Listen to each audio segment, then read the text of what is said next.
시오니즘이라고 들어보셨을 겁니다. 시오니즘.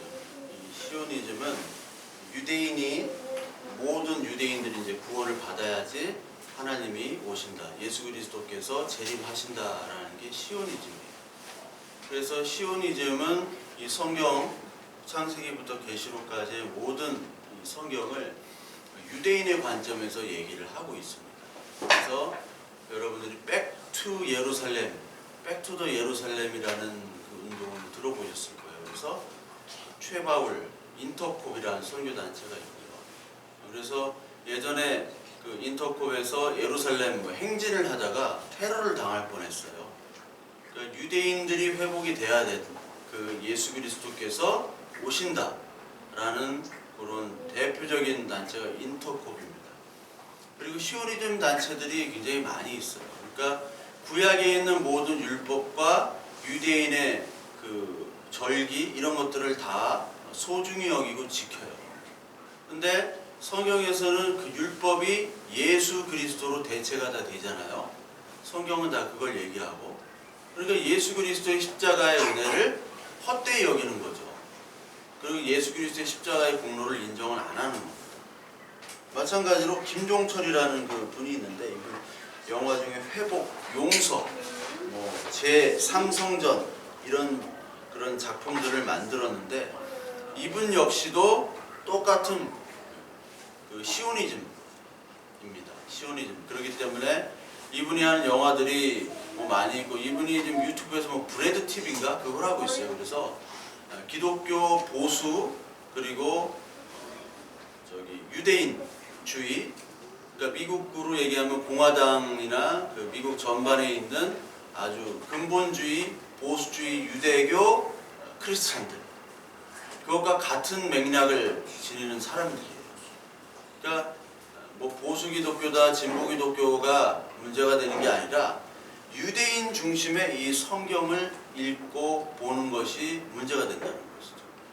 그러니까 유대인은 예수 그리스도를 인정을 안 하는 거예요. 그러니까 유대인의 전통과 율법이 아직도 필요하고, 그것이 유효해야지만이 하나님께서 일을 하신다라고 여기는 게 바로 이 시오니즘이에요. 그래서 오늘 이 시오니즘 사람들이 얘기하는 성경의 근거를 가지고 얘기하는 이 성경 구절이 바로 로마서 9장입니다. 로마서 9장에 보면은 여기 오늘 우리가 1절부터 쭉 읽었죠.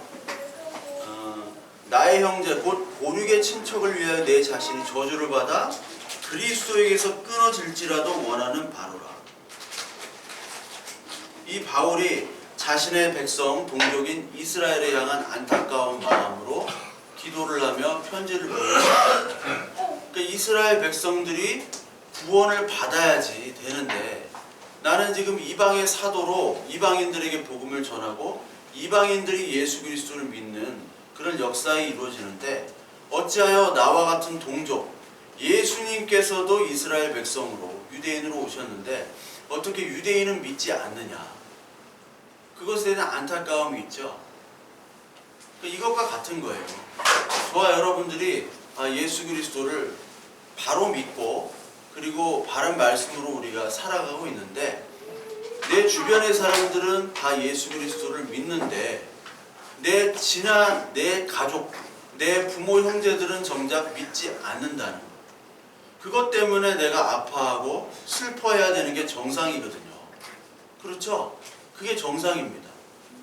그러니까 바울이 얘기하는 거는, 지금 내가 전하고 있는 이 복음을 이방인들, 나 가족이 아닌 이방인들, 율법이 없는 사람들은 예수 그리스도를 믿음으로 받아들이는데 내 가족은 받아들이지 않는다. 그것에 대한 아픔을 얘기하고 있어요.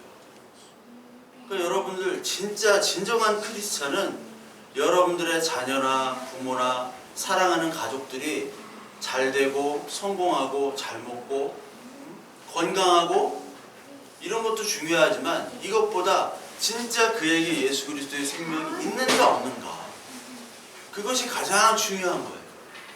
그거를 안타깝게 여기고 그걸 아프게 생각하는 사람이 진정한 크리스찬입니다. 가짜 크리스찬, 진짜 크리스찬, 그걸 나눌 수 있는 거는 여러 가지가 있겠지만, 가짜 크리스찬은 다 육적인 것, 먹고 사는 것, 그 다음에 끝이에요. 우리가 아무리 잘 먹고 잘 살아도 우리는 죽은 목숨이라는 것을 알질 못하고 그냥 잘 먹고 잘 사는데 머무른다면은 이게 가짜 크리스찬이죠.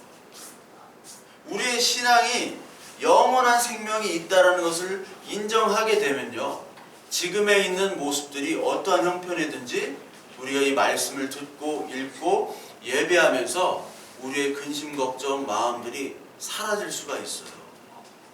뭐 물론 매번 그렇다는 건 아니에요. 그렇다면 뭐 거의 다 성화가 된 거죠. 하나님의 단계로 된 거죠. 근데 그것이 아니라 우리가 예수 그리스도 안에 있다면, 이 말씀 안에 있다면 우리의 전하는 말씀이나 그리고 많은 사람들의 영혼을 바라보게 되는 거예요. 바울은 그것을 지금 안타깝게 여기는 거예요. 너무너무나 안타깝게 여겨요. 나는 이방인들을 이렇게 전하고 이방인들이 예수 그리스도로 이렇게 돌아오는 그 기쁨은 있지만 내 가족들, 바울은 지금 가족들과 단절된 상태죠. 그렇죠? 또 쉽게 말하자면 호적에서 파인 사람이에요. 유대교에 가장 잘 나갔던 사람인데 갑자기 이단이 돼버렸으니까, 그리스도를 믿는다는 그 이단이 돼버렸으니까, 자기가 가지고 있는 율법을 다 버렸으니까 그 가족으로부터 호적이 파인 상태예요. 그 호적이 파인 상태에도 불구하고 그 가족을 위해서 기도하고 안타까운 마음을 오늘 표현하고 있는데, 여기 시오니즘 사람들, 특히 이게 시오니즘은 이제 세대주의로 이제 가는데, 이 사람들은 이 이스라엘을 육적인 이스라엘, 그러니까 지명적인 이스라엘로 알고 해석을 하고 있는 거예요. 그게 잘못된 거예요. 그래서 여러분 여기 그 바울이 4절에 그들은 이스라엘 사람이라 그들에게는 양자됨과 언약과 영광과 율법을 세우신 것과 예배와 약속들이 있고 조상들도 그들의 것이요 육신으로 하면 그리스도가 그들에게서 나셨으니, 그렇죠. 예수 그리스도가 유대인에게로부터 났고 또 구약의 처음부터 다 모든 일들이 예배와 영광과 기적들을 하나님께서 이스라엘 백성을 통해서 보여주셨어요. 이스라엘 백성을 통해서 보여주셨기 때문에 이스라엘 백성은 율법도 있죠, 언약도 있죠, 기적도 있죠, 다 가지고 있었어요. 근데 다 가지고 있었던 이 백성들이 예수 그리스도를 영접치 아니했죠. 그게 어디 나옵니까? 요한복음에 나옵니다. 요한복음 1장에 보면 그가 세상에 계셨으며 1장 10절에 세상은 그로 말미암아 지은 바 되었을 때 세상이 그를 알지 못하였고 자기 땅에 오매 자기 백성이 영접치 아니하였다.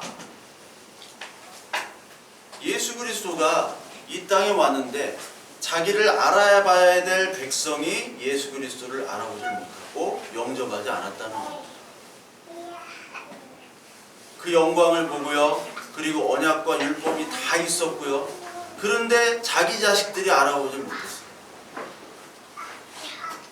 그 내 자식들이 알아보질 못한다는 것만큼 큰 슬픔이 없어요.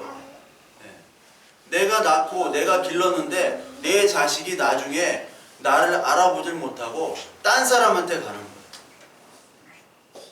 새엄마를 엄마로 여기고 새아빠를 더 아빠로 여기는 거예요. 오히려 나를 만났는데 어색할 뿐만 아니라 나를 비난하고 나를 욕한다는 거예요. 그렇다면 그 엄마 아빠의 마음은 얼마나 찢어지겠습니까? 마찬가지 예수 그리스도께서 오셨는데 자기 백성이 영접하지 않는다고 미리 얘기를 하셨어요. 자기 백성. 바울이 경험하고 있는 거예요. 아, 이게 성경 말씀이 맞구나.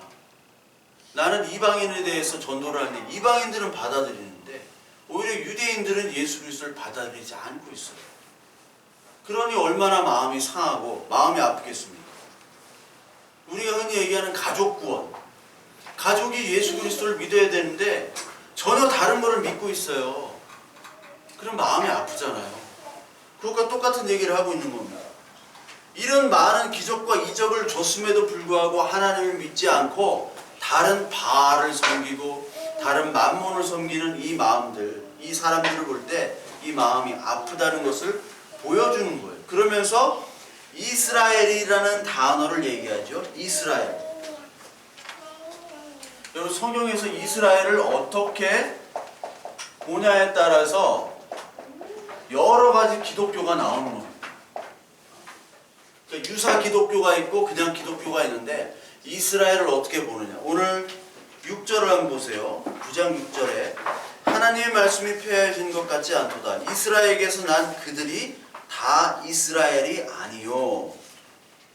또한 아브라함의 씨가 다 그의 자녀가 아니라 오직 이삭으로부터 난 자라야 내 씨라 불리리라 하셨으니 이스라엘이 다 같은 이스라엘이 아니라는 겁니다.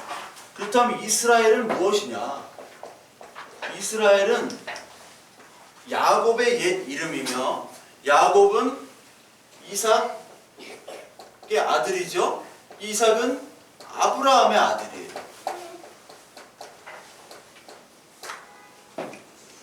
아브라함과 이삭과 이스라엘, 야곱, 이거를 알아야 됩니다. 이게 바로 이스라엘인데 여러분 지금 우리의 지명들 이스라엘, 지금 나라의 이스라엘은 이 아브라함으로부터 시작했죠. 아브라함은 누굴 낳았냐면 이삭을 낳았는데 이삭을 어떻게 낳았습니까? 아브라함은 이삭을 자기의 힘으로 낳았습니까? 하나님의 은혜로 낳았나요? 은혜로 낳았죠. 임신을 할 수 없는 불가능한 상태에서 하나님께서 이삭을 낳도록 하셨어요. 그리고 그 이삭에서 난 사람이 바로 야곱인데 하나님께서는 야곱을 택했고 에서는 택하지 않으셨죠. 그 야곱, 이삭, 이스라엘은 다 하나님이 하신.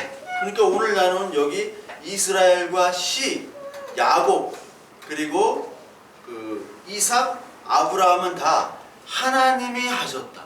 하나님이 택했다라는 거예요. 인간의 힘으로 될 수 없다는 거예요.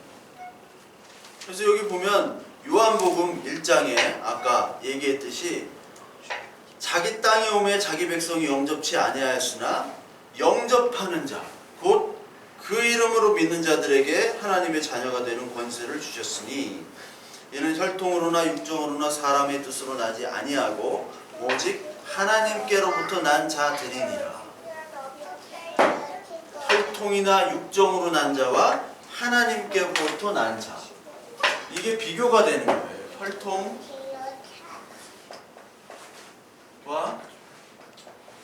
육정으로 난 자와 하나님의 약속으로 난 자, 약속으로 난 자가 비교가 되는 거예요. 그래서 이스라엘은 뭐냐면 혈통 육정인 이스라엘이 아니라 하나님의 약속으로 난 모든 자들이 다시 이스라엘로 불리는 겁니다. 그러니까 지금 이스라엘의 땅에 있는 사람들은 이스라엘인이 아니에요. 성경으로 보면 우리가 바로 이스라엘인이고요. 그리고 교회가 이스라엘입니다. 근데 아까 얘기한 그 유대주의적 그 시오니즘 그리고 세대주의 이런 사람들이 있습니다. 세대주의. 제가 세대주의를 여기서 다시 설명하기 그렇고요. 그 요한계시록 할 때 세대주의라는 게 있어요. 세대주의. 요한계시록 설교에서 세대주의 종말론에 대해서 제가 얘기를 하는 거 있는데 그거를 참고하시면 좋겠고요.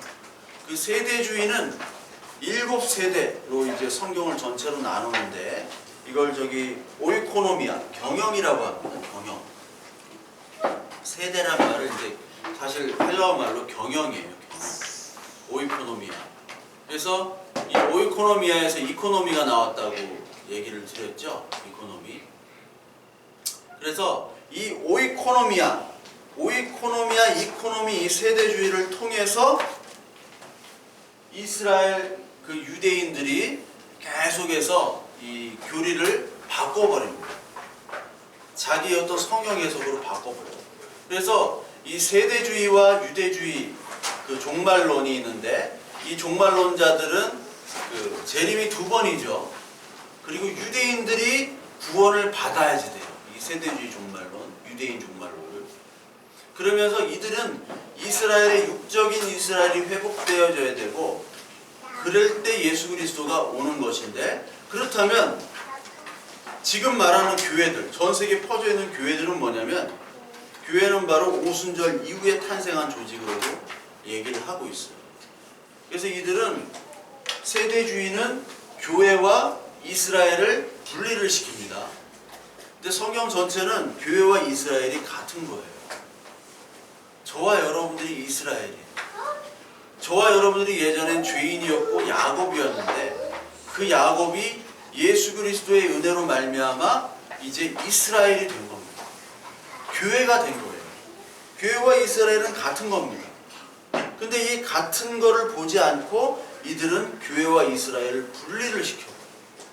그래서 교회는 좀 못한 거고 그냥 다 이방 사람들이 그냥 예수 그리스도 믿었다고 하는 거고, 우리 하나님 자녀, 하나님의 언약을 처음 창세기부터 받았던 그 아브라함 때부터 있는 육적인 이스라엘, 혈통적 이스라엘이 진짜 이스라엘이라고 얘기하는 거예요.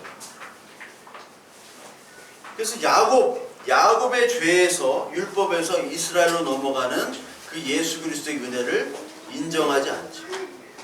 그래서 그 유대인들에게는 예수라는 그 인물이 거치는 돌, 부딪히는 돌입니다. 그 예수 때문에 자기의 전통과 율법과 성전이 다 없어졌다고 생각하는 사람이에요. 그 예수가 없으면 되는 사람들이, 예수가 없어도 자기 마음대로 멋대로 힘으로 할 수 있는 사람들, 이 사람들이 유대인들입니다. 전 세계 유대인들이 패권을 잡고 있는 그 유대인들이 지금 자신의 힘이 넘치기 때문에 그 사람들에게는 하나님이 필요가 없습니다. 하나님이 없어도 자기 멋대로 전 세계를 움직일 수가 있고요. 그래서 그 유대인의 땅들, 이스라엘의 땅을 다 회복하면 이제 예수님이 기뻐하시고 오신다, 이런 잘못된 생각을 가지고 있어요. 그러니까 여러분, 율법을 열심히 지키는 유대인들은 당연히 기복적이고, 그리고 그들은 힘을 지향하는 제국주의적인 그런 사람들일 수밖에 없어요. 왜? 예전에 그만큼 당했기 때문에. 유대인이 그만큼 핍박을 당했는데 이제 힘을 길렀으니까 이제 복수할 일이 남은 거예요. 그러니까 예수 그리스도를 믿는 것이 아니라 자기 자신의 노력과 힘과 공로를 믿는 사람들이 바로 유대인들입니다. 그래서 여러분이 그 교회에서 지금 유대인의 교육 그런 거 유행해요. 자녀들을 암송하고 유대인으로 하고. 근데 여러분 이거 조심해야 됩니다. 그게 여러분 하나님의 말씀을 제대로 이해하지 못하고 암송하는 것, 암송이 좋을 수도 있지만 그게 나쁠 수도 있어요. 하나님의 말씀을 알지 못하고 무조건 암송만 하는 거. 왜 유대인들이 그렇게 암송을 자주 하나요? 예수님이 하나님 물론 하라고 하셨죠. 신명기에 암송하라, 늘 말씀을 가까이 하라. 그래서 유대인의 교육이 이렇게 유명해졌는데 그 암송을 통해서 유대인들은 예수 그리스도를 버렸습니다. 그러니까 여러분, 성경의 말씀을 암송을 많이 하면 할수록 유대인이 예수 그리스도를 버렸다니까요. 왜요? 암송이 자기의 힘이 되니까. 하나님 말을 의지하는 것이 아니라 그 자식이가 암송을 했기 때문에 하나님, 나 잘했으니까 빨리 줘. 빨리 달라고 내가 원하는 거예요. 안 줘? 그러니까 내가 열심히 노력했죠. 암송이 힘이 되고 그게 교육 시스템이 됐어요. 그래서 유대인이 지금 이렇게 됐어요. 그 공로는 하나님의 공로가 아니에요. 자기의 공로인 거예요. 자기가 이렇게 교육 제도를 확립하고 열심히 암송하고 하나님 말씀을 그렇게 따른다고 스스로 만족하고 믿었는데, 근데 결과는 좋았네? 그렇게 되면 이제 하나님이 전혀 다른 하나님입니다. 나를 야곱이 아니라 이스라엘 자녀로, 하나님의 자녀로 만드는 그 하나님의 아멘 하는 것이 아니라 내가 원하는 것을 들어줄 때만 하나님이 되는 거예요. 내가 가지고 싶은 것들, 그리고 내가 원하는 모습이 되는 그 힘을 줄 때만 하나님이 되는 거예요. 그런데 어떻게 결과적으로 유대인은 그런 힘과 원하는 모습을 가졌습니다. 그렇기 때문에 이제 하나님은 유대인이 심판의 근거가 바로 그거예요. 유대인이 그렇게 힘과 권력을 가졌기 때문에 이제 그것 때문에 하나님이 심판하실 거예요. 근데 아무것도 모르는 이 사람들, 그 사람들은 유대인을 동경하고 유대인의 교육과 유대인의 방법과 그것을 교회에 도입해가지고 그것을 힘으로 삼고자 하고 있어요. 미래 세대를 교육한다, 뭐 구실은 좋죠.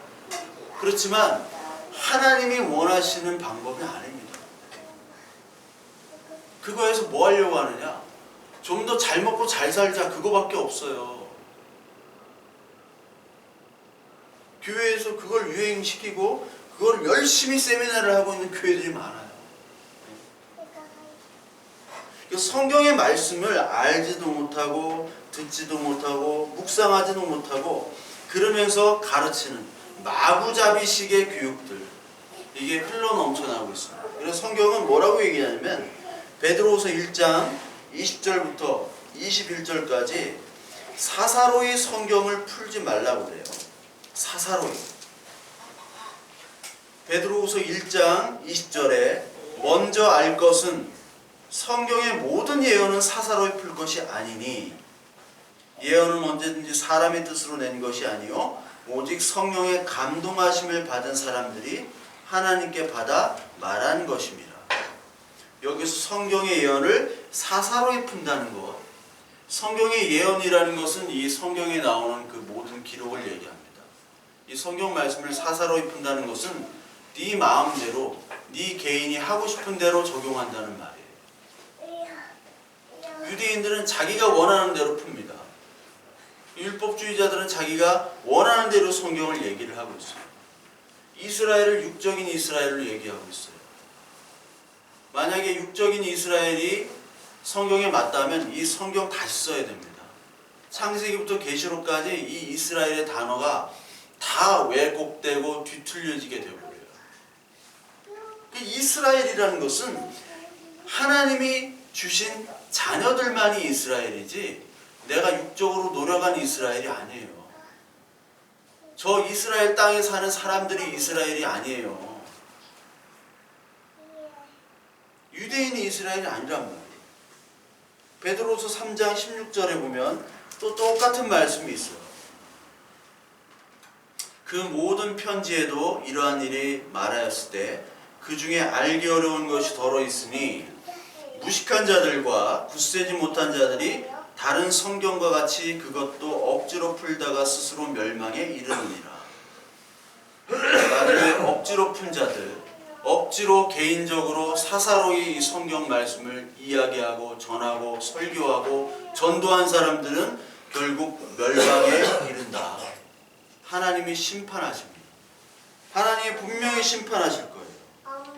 근데 이것에 현혹돼 가지고 자기 멋대로 하는 그런 집단들을 하나님께서 지금은 내버려 두세요. 잘 되게 할 수 있습니다. 오히려 더 잘 됩니다. 많은 사이비 집단들이 더 잘 되잖아요. 아니 성도들은 역사가 그래요. 이 하나님의 자녀들은 계속해서 고난만 받았어요. 고난만. 카타콤에 가면 뭐 그 고난받은 그 동굴들이잖아요. 영화 존윅 3 보면 카타콤에서 싸우잖아요. 카타콤에서 막 총싸움질 하는데 그 카타콤이 여러분 그 사는 게 좋았을 겁니까? 매일매일이 힘들었을 거예요. 매일매일이 힘들고 지옥일 수도 있어요. 근데 나는 거기 살기 힘들지만 하나님이 살도록 해주셨어요. 하나님이. 아이고 우리 정환이. 하나님이. 나는 지금 연약하고 나는 조금만 어떤 시험과 아픔이 오면 힘들어요. 그래서 늘 하나님을 떠나고 싶은 사람들이었을 거예요. 카타콤도. 뭐 미워할 필요가 없어요. 거기서 막 천국에 소망해가지고 맨날 살았다. 빛도 안 들어오는데 빛이 못 받으니까 비타민 D가 부족하고 애들도 안 크고. 여러분 로마 사람들이 요만했어요. 진짜. 제가 가보고 로마 사람들이 침대를 보고 야, 어떻게 이렇게 침대가 작냐. 키가 요만했어요. 저나 우리 주한이 아빠 가면 그냥 황제 먹었을 거야. 네? 등치로. 네? 등치로 황제 먹었을 거야. 우리처럼 막 180 이상의 100kg 가까이 가는 사람들은 거의 장군. 그냥 태어나자마자 장군이야. 네. 요만했어요. 그러니까 카타콤 사람들은 더 못 컸을 거란 말이에요. 먹지도 못하고. 그런데 그 사람들이 하나님의 소망을 갖고 있지만 그 소망은 일시적일 수밖에 없어요. 연약하단 말이에요. 우리 믿음이. 하나님께서 그들을 붙잡아 끌고 가셨어요. 그러니까 우리 힘으로 하는 게 아니에요. 유대인들이나 세대주의자들이나 그리고 많은 사람들은 내 힘, 내 노력 이것을 하나님이 기뻐하시고 이것대로 내가 뭔가 한 것을 보여주는 것이 그리스도인이라고 생각을 해요. 그래서 지금 교회에 사라진 게 뭐냐면 지난주에 죽음이 사라졌다고 그랬죠? 죽음이 사라졌다고 하고 그리고 지난주에 또 뭐가 사라졌다고 했습니까? 고난이 사라졌다고 했어요. 죽음과 고난 사라지니까 연약함을 부끄럽게 여겨요. 연약함. 교회에 다니면 내가 하나님 예수 그리스도의 말씀대로 살면서 고난도 받을 수도 있고요. 질병이 있을 수도 있고 내가 열심히 잘 하려고 했는데 내 일이 잘 안 풀릴 수도 있어요. 가정이 안 풀릴 수도 있고. 근데 그거를 부끄러워한다니까요. 교회에서 하나님의 말씀을 열심히 섬기고 따르는 것을 부끄러워 여겨요. 그것으로부터 오는 고난과 아픔과 슬픔이 연약함이 부끄러워요. 그래서 교회에는 강한 자들만 칭찬하고 세상에 내놓을 수 있는 그런 사람들을 모델로 삼는 그런 교회가 되어버렸습니다. 더 이상 교회가 아니에요. 바벨론입니다. 바벨론. 그거를 자랑하고 그걸 모델로 삼아요. 자기 아들이 좋은 데 다니고 막 외제차 선물해주고 하면 얼마나 막 어깨가 이렇게 합니까? 근데 자기 아들이 조금 뭐 잘 안 되고 그러면 이렇게 축 늘어져 있어요. 그게 세상이지 교회입니까? 예? 그건 세상이 하는 짓을 똑같이 하고 있어요. 하나님께서 얼마나 아파하시겠어요. 또 바울의 심정이 그럽니다. 하나님이 원하시는 건 이건데 너희들은 지금 다른 것에 열심히 하면서 하나님의 심판에 근거를 더 쌓고 있어요. 그게 바로 자신의 동족들이고 자신의 친한 친구들이요 자신의 부모 형제이니까 지금 너무너무나 아파서 지금 로마서에다가 기록을 하고 있습니다. 이것이 아닌데. 그러면서 이스라엘이 뭐냐? 이스라엘은 아브라함의 씨로부터 난 것이요 이삭으로부터 난 자라야 이스라엘이라고 얘기하는 거예요. 이스라엘은 이삭으로부터 난 자라야. 그래서 표면적 유대인과 이면적 유대인을 얘기했죠. 표면적 유대인과 이면적 유대인을 얘기했습니다. 이게 로마서 2장에 나오죠. 로마서 2장. 우리 저기 정한이 괜찮나? 뭐 걸렸나? 아, 감기. 아프겠다. 로마서 2장 17절 한번 보면요. 유대인이라 불리는 내가 율법을 의지하며 하나님을 자랑하며 율법의 교훈을 받아 하나님의 뜻을 알고 지극히 선한 것을 분간하며 맹인의 길을 인도하는 자여 어둠에 있는 자의 빛이요 율법에 있는 지식과 진리의 모순을 가진 자로서 어리석은 자의 교사요 어린아이의 선생이라고 스스로 믿으니 앞까지는 다 좋았어. 그런데 스스로 믿었대요. 그러면 다른 사람을 가르치는 내가 내 자신은 가르치지 않으냐는 말. 도둑질하지 말라 선포하는 내가 도둑질하느냐? 간음하지 말라 말하는 내가 간음하느냐? 우상을 가증히 여기는 내가 신전 물건을 도둑질하느냐? 율법을 자랑하는 내가 율법을 범함으로 하나님을 욕되게 하느냐? 너희들이 지금 유대인이라 불리면서 율법을 잘 지킨다고 하면서 다른 사람을 가르치고 다른 사람에게 훈계를 하지만 네가 결국은 지키지 않는다 그거죠. 도둑질하지 마, 간음하지 마, 우상 섬기지 마 하면서 니들이 도둑질, 간음, 우상을 다 섬긴다는 거예요. 그러면서 바울이 2장 28절부터 무릇 표면적 유대인이 아니요 유대인이 육신의 할례가 할례가 아니니라. 오직 이면적 유대인이 유대인이며 할례는 마음에 할지니 영에 있고 율법 조문에 있지 아니한 것이라. 그 칭찬이 사람에게서 아니요 다만 하나님에게서니라. 유대인, 이 이스라엘이라는 것은 육신의 유대인, 할례, 예배, 성전, 제사 이것이 아니라 하나님 뜻으로 말미암아 마음에 있는 할례, 율법 조문이 아니라 사람에게서가 아니라 하나님께서 주시는 그 마음, 성령의 세례, 그리스도의 은혜, 이것으로 말아 이스라엘이 된다는 얘기입니다. 너 예수 그리스도 믿었어? 믿어. 우리 아버지 목사야. 우리 엄마 권사야. 이게 안 통한다는 거예요. 이게 통하는 데는 저기 캐톨릭이란 말이에요. 그런 얘기하는 사람은 저기 캐톨릭이나 저기 유대교로 개종을 하셔야 돼요. 성경은 1대1 관계입니다.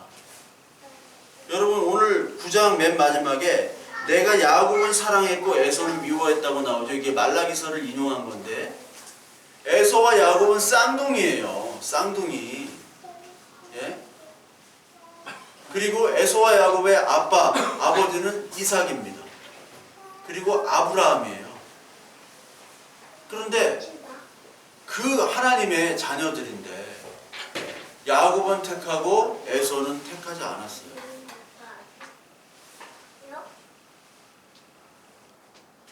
그렇게 믿음의 자녀, 믿음의 그 가문이면은 그 자녀들을 다 택해야 되는데 하나님은 택하지 않았습니다.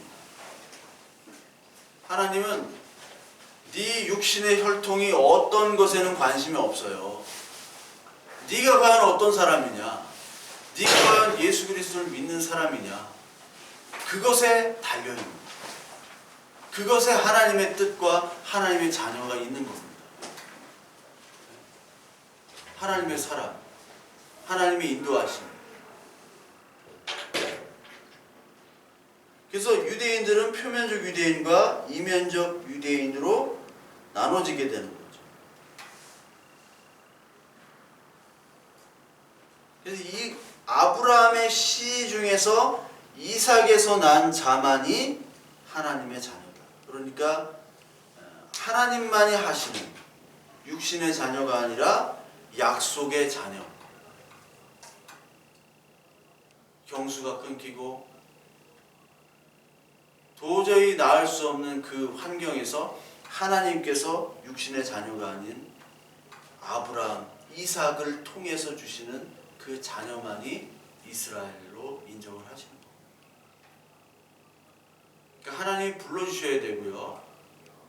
우리가 아무리 노력을 한다고 해도 하나님께서 우리를 불러주시지 않으면 하나님의 자녀가 될 수 없는 거예요.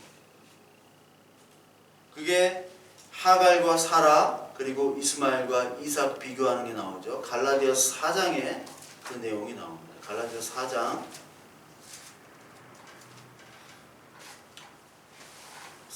21절부터 보면 하갈과 사라가 나오는데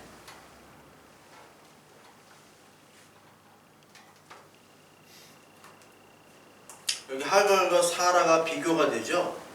21절부터 31절까지 보면 하갈은 육체를 따라 난 거죠. 하갈과 이스마엘은 육체를 따라 났습니다. 그리고 이삭과 사라, 이거는 약속을 따라 났죠. 그래서 육체를 따라 난 것과 언약을 따라 난, 여기는 육체를 따라 아브라함이 자신의 힘으로 하갈을 데려왔죠. 그러니까 자신의 힘으로 하갈을 통해서 이스마엘이 났어요. 근데 이 사라를 통해서는 사라가 이제 끊겼으니까, 근데 하나님께서 이삭을 주셨죠. 여기 오늘 본문에서 내년 명년에 네 자녀가 있을 것이다 라고 나오잖아요. 명년에. 그러니까 25년간을 기다렸는데 그 후에 하나님께서 이 이삭을 주셨다. 그리고 이 하갈은 여기 그 4장, 갈라디아서 4장에 보면 신의 산으로 비교가 됩니다. 신의 산. 신의 산이에요, 여기는. 근데 여기는 예루살렘이라고 나오죠. 즉 예루살렘은 그 지형적 예루살렘이 아니라 새 땅, 새 하늘, 새 땅, 새 예루살렘, 그거를 얘기하는 거예요. 그러니까 예루살렘 그 성전이 무너지고요. 그러니까 성전과 예루살렘, 가나안 땅 이 모든 것이 예수 그리스도를 상징하는 거니까 이것이 바로 예수 그리스도의 은혜로 되는 거예요. 여기는 율법이란 말이에요. 신의 산에서 율법을 받았으니까. 갈라디아서 강해에서도 이 얘기를 뭐 다 했는데 다시 한번 로마서에서 얘기를 하고 있는 것은 너희들은 율법으로부터 지금 탈피해야 된다는 것을 얘기하고 있어요. 율법으로부터. 그리고 성령을 따라 하나님에 따라 예수 그리스도를 따르는 자들은 자녀가 되는 거죠. 자녀에게는 뭐가 있냐면 유산이 있습니다. 유산. 그렇죠? 기업이 있는 거예요. 그런데 종들에겐 기업이 없어요. 하갈과 이스마엘은 종이란 말이에요. 종이기 때문에 기업이 없습니다. 근데 여기는 자유인, 자녀예요. 자녀니까 유업이 있어요. 유업. 이 유업은 예수 그리스도 나는 새하늘과 새 땅 하나님의 나라의 유업이 있는 겁니다. 하나님의 자녀가 되는 유업이 있어요. 로마서에 통해서 이 유대인들, 잘못된 하나님을 믿는 이 유대인들에 대한 말씀의 근거가 바로 하나님이 언약을 주셨는가? 아니면 너희 힘대로 되느냐? 힘으로 사는 사람과 하나님이 인도하시는 사람. 그걸 얘기하고 있습니다. 그러면서 11절, 12절, 13절에 보니까 리브가에 이르되 큰 자가 어린 자를 섬기리라 하셨으니 기록된 바 내가 야곱은 사랑하고 에서는 미워했다. 미워한 게 막 미워했다라는 게 아니에요. 이게 그냥 우리가 일반적인 거로 볼 때 하나님은 야 참 하나님 왜 그러지? 이상한 사람이시네. 태어나기도 전에 이미 정했다라는 거죠. 그러니까 누구는 선택받고 누구는 버림받았다. 이 영화에 보면은 누구는 이제 주인공은 안 죽잖아요. 주인공은 안 죽고 그 엑스트라들은 다 죽고. 미리 그렇게 감독이 다 짜놨어. 각본과 감독, 그 시나리오가 다 그렇게 해놨어요. 주연 배우들도 다 알아요. 자기가 언제 죽는지. 근데 주인공은 살고 악당들은 죽잖아요. 누구는 선택받고 누구는 버림받습니다. 신데렐라만 선택받고 다른 여자들은 다 그냥 소리 없이 사라지잖아요. 결국은. 그러니까 하나님의 작정이 이렇다는 겁니다. 그러니까 야곱을 통해서 이스라엘로 왔지만 에서는 흔적도 없이 사라져요. 에서가 되게 잘 먹고 잘 살았던 인물로 나오죠. 또 멋있는 인물이에요. 에서가 거짓말도 안 하고 야곱은 거짓말도 하고 계속 속이잖아요. 에서는 정정당당하게 이 게임을 한단 말이에요. 이 세상의 규칙 룰대로 정정당당하게 해서 자신의 열심을 가지고 노력해서 부를 이뤘어요. 사람으로부터 칭찬받아야 되고 그 부를 더욱더 이렇게 쌓아나가고 야곱도 나중에는 용서를 했어요. 그래 뭐 괜찮아 뭐 이제 다 됐으니까 뭐 나 부자 됐으니까 뭐 용서해 줄게. 얼마나 멋있습니까? 근데 야곱은 그렇지 못해요. 근데 하나님께서는 야곱을 택했습니다. 그것도 창세전 그 뱃속에 있을 때 야곱을 택했다는. 그러니까 하나님의 주권과 이 섭리는 우리가 생각할 때는 늘 우리의 생각과 반대일 경우가 많아요. 그래서 오늘 14절에 보면 하나님께 불의가 있느냐 그럴 수 없느니라. 우리가 딱 볼 때는 하나님은 이거 의롭지 못하고 공정하지 못하다고 얘기를 할 수 있죠. 근데 하나님은 아니야. 내가 주인이야. 내가 내 마음대로 해. 이게 성경이에요. 그러니까 철학자들이나 뭐 이런 자유주의 신학자들은 이 성경을 볼 때는 하나님은 이상한 하나님이기 때문에 하나님을 따로 만들죠. 만유죄신 같은 하나님을 만들어요. 만유죄신론, 판테이즘. 이 이신론이 있고 범신론이 있고 만유죄신론이 있는데, 이 만유죄신론은 이것저것 다 합친 거예요. 하나님은 우리의 뜻과 우리의 소망, 우리의 의도들을 다 파악하시고 같이 협력하셔서 일하신다. 이게 만유죄신론이에요. 들어보셨을 거예요. 만유죄신.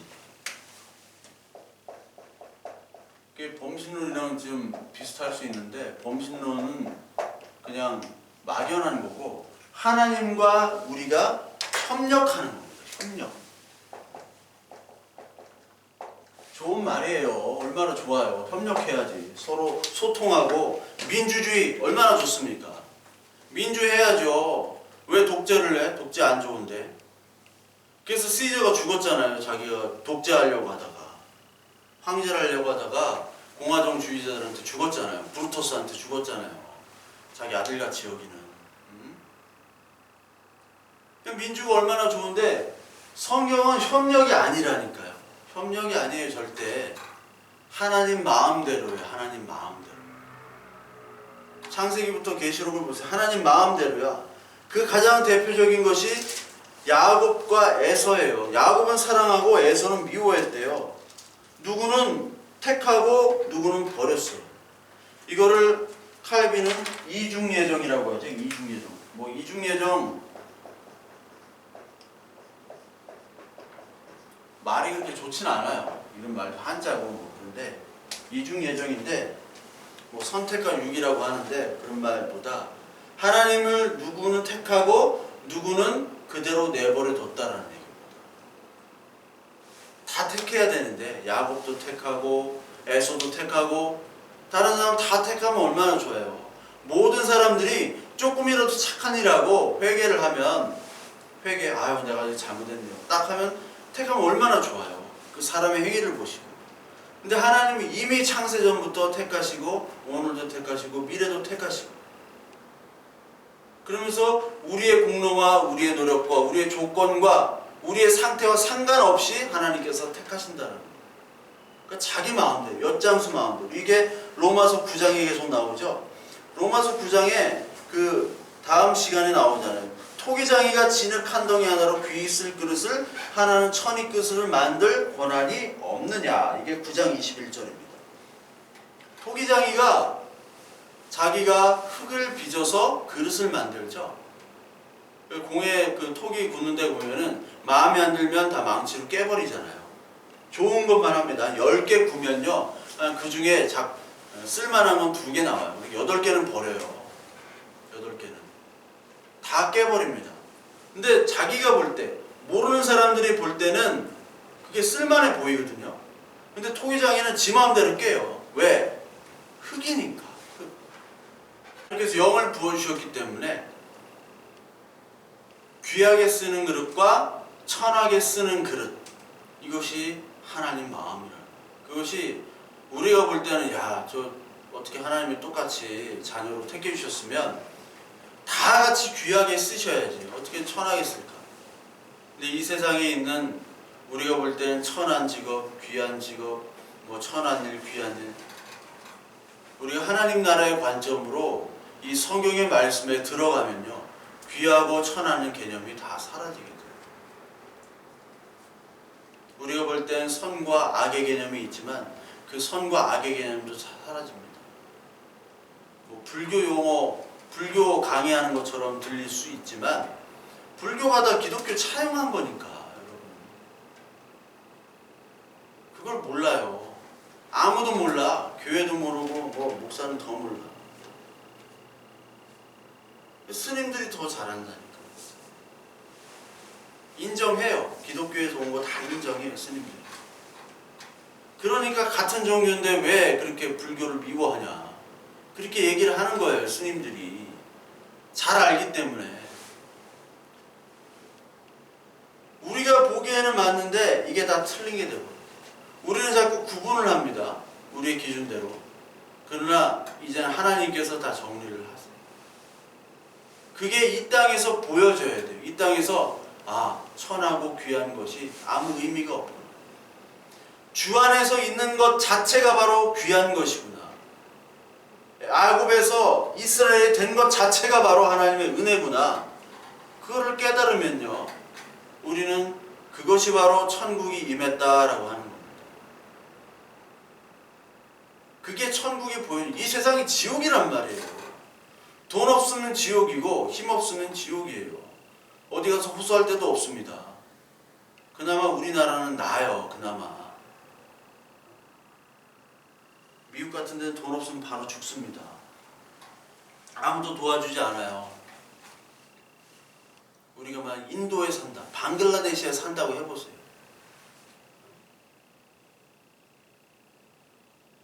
하여튼 모든 세상은 다 지옥이에요. 우리나라도 그렇고.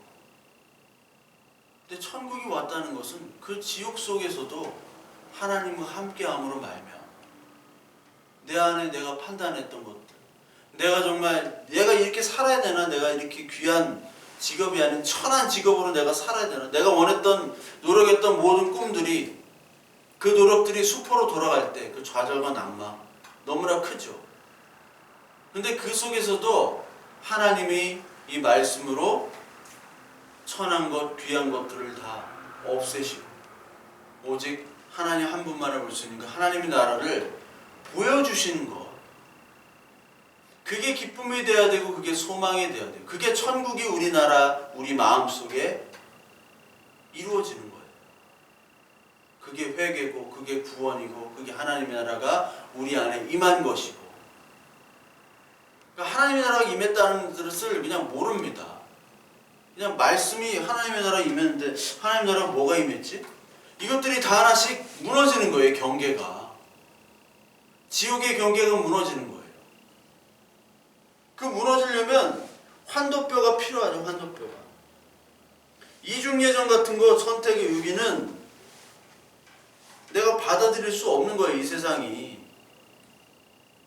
에서가 더 착하다니까요. 에서가 더 멋있다니까요. 세상에 볼 때 더 도덕적이라니까요. 근데 에서는 버려두고 야곱을 택했다. 그러니 선이 악이 되고 악이 선이 되는 거예요. 이 세상에 선이 악이에요. 이 세상에 볼 때 악이라고 생각하는 거 있어요. 악이 뭡니까? 돈도 못 벌고 바보 같고 뭐 하나님밖에 없습니다. 이거 바보죠, 바보. 이런 바보들이 어디 있어요? 하나님 환도뼈를 쳐주셔도 아멘합니다. 병신이죠. 세상에서 완전 병신이에요. 상병신. 그런 등신도 그런 등신이 없어요. 근데 하나님은 그런 등신한테 찾아오셔가지고 등신들만 찾아다녀야지.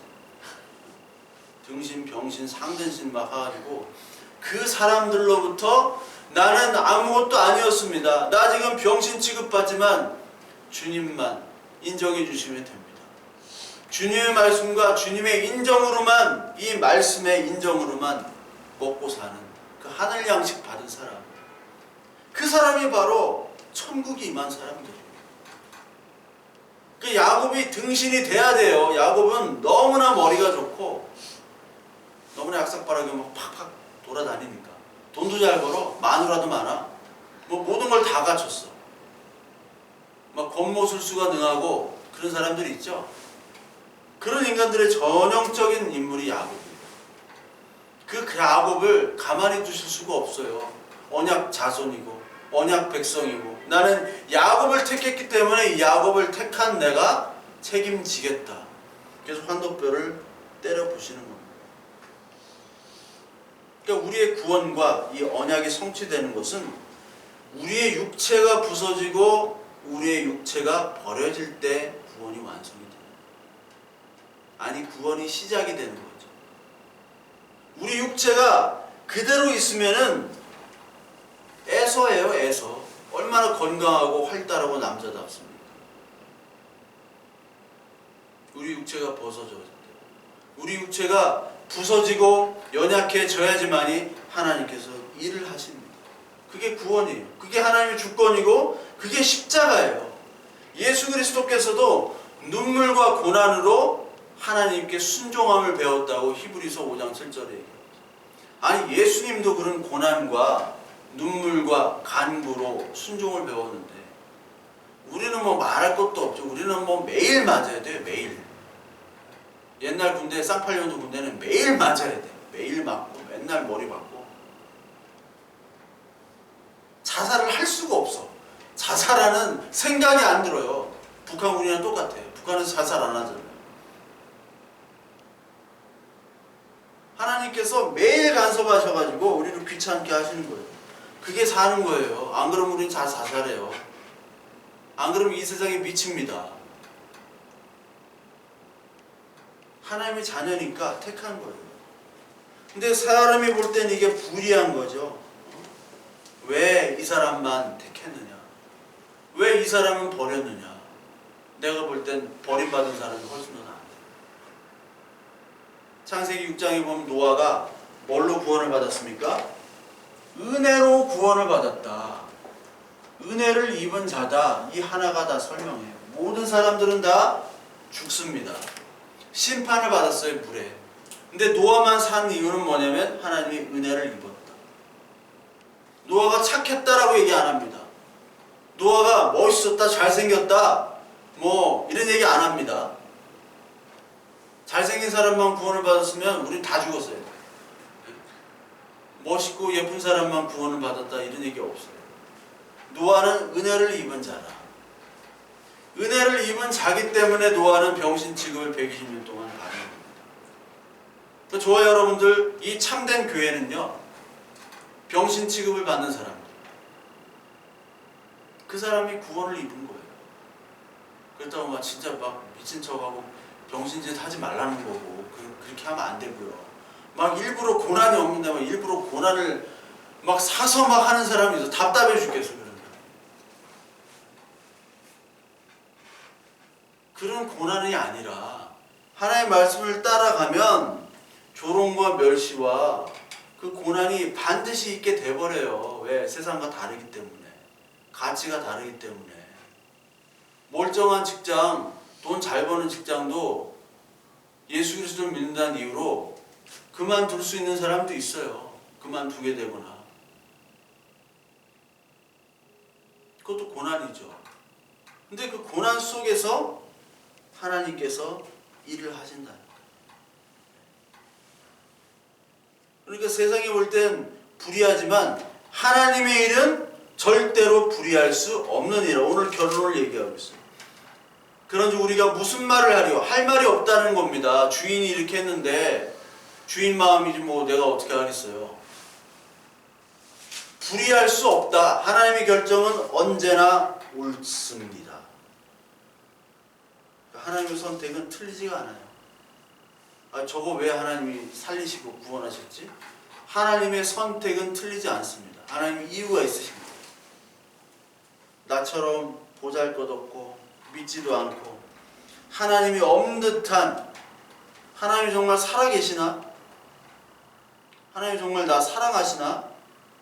이런 생각을 가지는 이 고민과 좌절이 있는 나에게 하나님 먼저 다가오셔서 손을 잡아주셨습니다. 사람이 볼 때는 저거 틀린 선택이에요. 하나님 저거 투자 잘못했어요. 저 사람한테 투자하는 것이 아니라 이 사람을 가지고 쓰시면 이 사람을 통해서 하나님이 더 영광 받으실 거 아닙니까? 라고 얘기하지만 하나님은 그런 사람을 통해서 영광 받으시지 않으세요. 그랬다면 애굽을 택했겠죠. 그랬다면 십자가에 예수님이 돌아가시지 않으셨겠죠. 왕이 되셔야 됐어요. 아직도 인간들은 예수님의 방식 그리고 하나님의 방식을 부끄러워합니다. 너무너무 초라하게 여기고요, 부끄럽게 여기고 바보같이 여겨요. 이것이 타락의 증거입니다. 하나님의 일하심은 우리의 육신이 연약해지고 육신의 환도뼈가 처지면서 하나님의 일하심이 있다는 것을 여러분들 그리고 저는 잊지 말아야 됩니다. 그래서 우리의 힘은 뭐냐? 우리는 지금 잠시 여기에 있는 거예요. 잠시. 고향이 따로 있다라니까요. 여행을 하다 보면요, 처음에는 좋아. 근데 이제 돌아가고 싶어요. 아무리 좋은 경치를 보더라도 실증 나요. 실증 나. 한 2시간만 바라보면 막 실증 나. 아, 나 그때 빙하 갔을 때 버스 6시에 출발인데 10시에 도착해서 한 8시간을 봐야 돼. 어디 갈 데도 없어. 아, 추워 죽겠는데 그것만 처음엔 좋아. 막 빙하가 떨어지고 막 그 페리토 모레노 빙하라고 세계에서 가장 빙하가 관측되기 좋은 가장 큰 빙하입니다. 빙하가 가장 멋있어요. 관측하기도 가장 좋아. 아, 미치고 환장하겠어. 먹을 데도 없고 그냥 막 추워가지고 아무것도 없어. 물도 없어. 물이나 사가지고 이렇게 앉아있는데 미치게 눈 감고 있어. 처음에는 막 한 2시간 동안 눈 뜨고 있었는데 눈 감고 있어. 버스 언제 오나. 에이씨, 집에나 가고 싶다. 그래요. 아무리 좋은 거, 이 세상에 아무리 좋은 걸 하고 좋은 걸 먹더라도요, 여러분, 우리의 감정은 바로 바뀝니다. 한계효용 체감의 법칙, 경제학에서. 한계효용이 처음에는 배고플 때 먹으면 너무 맛있어. 근데 2개, 3개 빵 막 먹고 하면은 이제 하여튼 빵은 좋은 게 아니에요. 우리가 그래요. 우리의 모습들은 다 그래요. 그러니까 우리는 늘 연약하고 우리의 믿음은 없다라고 성경이 얘기하는 게 바로 그겁니다. 그렇기 때문에 히브리서 12장 2절에도 믿음의 주요 또 온전하게 하시는 이인 예수를 바라보자. 그는 그 앞에 있는 기쁨을 위하여 십자가를 참으사 부끄러움을 개의치 아니하시더니 하나님 보좌 우편에 앉으셨느니라. 부끄러움을 개의치 아니하셨어요. 다 빨가벗고 돌아가셨는데. 왕, 하나님의 아들이.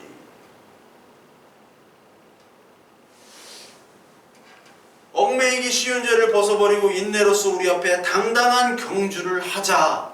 이게 히브리인들에게 한 얘기입니다. 너희들 율법을 안 지키고 율법을 지키고 막 이렇게 하는 것들을 너희들이 하나님이라고 생각하지만 그거 안 지키고 예수 그리스도를 따라야 돼. 그거 안 지킨다고 부끄럽게 여기지 마. 너희들을 조롱 멸시받고 사람들에게 버림받는다 하더라도 부끄럽게 여기지 마. 왜? 예수 그리스도께서 이미 세상의 미움을 먼저 받으셨고 부끄러움을 받으신 채로 죽으셨잖아. 우리를 위해서 성문 밖에서 태우고 제사당하고 죽으셨잖아. 그렇게 처참하게 배설물로 여김 당하면서. 성문 밖에서 죽음 당했다는 거는 그 성 안에 있는 똥문이 있어요. 예루살렘 성전에 말 그대로 똥을 치우는 문입니다. 똥을 치우는.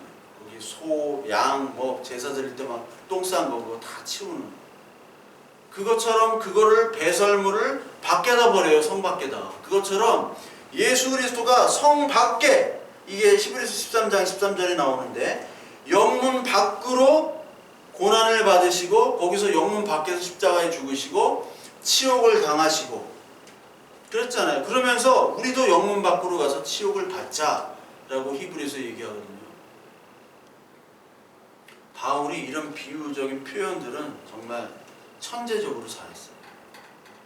여러분들이 특히 시오니즘 주의자들은 히브리서를 읽어야 되는데 이 시오니즘뿐만 아니라 뭐 교인이라고 하는 사람들이 암송하면 뭐하냐고 아무것도 모르면서 암송을 하고 이게 문제예요. 하나님께서 주시는 이 은혜로 말미암아 우리에게 당한 인생의 경주를 믿음과 인내로 경주하라. 그 얘기를 하고 있어요. 언약의 자손들, 육신의 자손들은 여기에 탈락이 됩니다. 이거를 하려고 해도 할 수가 없어요. 세상이 무섭고 세상의 평가대로 자기들은 살아야 되기 때문에. 육신의 힘으로 살아야 되기 때문에. 근데 하나님의 자녀들은 육신에 의한 생각에 그리고 이 세상의 평가가 아니기 때문에 부끄러움을 개의치 아니하고 우리 앞에 펼쳐진 이 경주를 당당하게 인내하면서 살 수 있다는 겁니다. 하나님 이렇게 해 주실 거예요. 따라서 하나님께서는 우리의 선택을, 하나님이 우리를 선택한 것을 절대로 후회하실 수도 없고 우리의 선택이 불의하시지 않습니다. 저와 여러분들 어떠한 연약한 모습, 보잘것없고 믿음도 없고 정말 나 같은 인간 왜 택했는지, 나도 그렇게 생각하는데 상대방도 그렇게 생각할지라도 하나님의 선택과 하나님의 인도하시면 절대로 실수도 없으시고 후회도 없으시고 불의하지 않으시다라는 것을 여러분 오늘 여기시고 아시고, 그 힘과 그 하나님 주시는 소망과 위로와 믿음으로 오늘 하루하루 나가시는 저와 여러분들 아둘람 성도 여러분들 되시길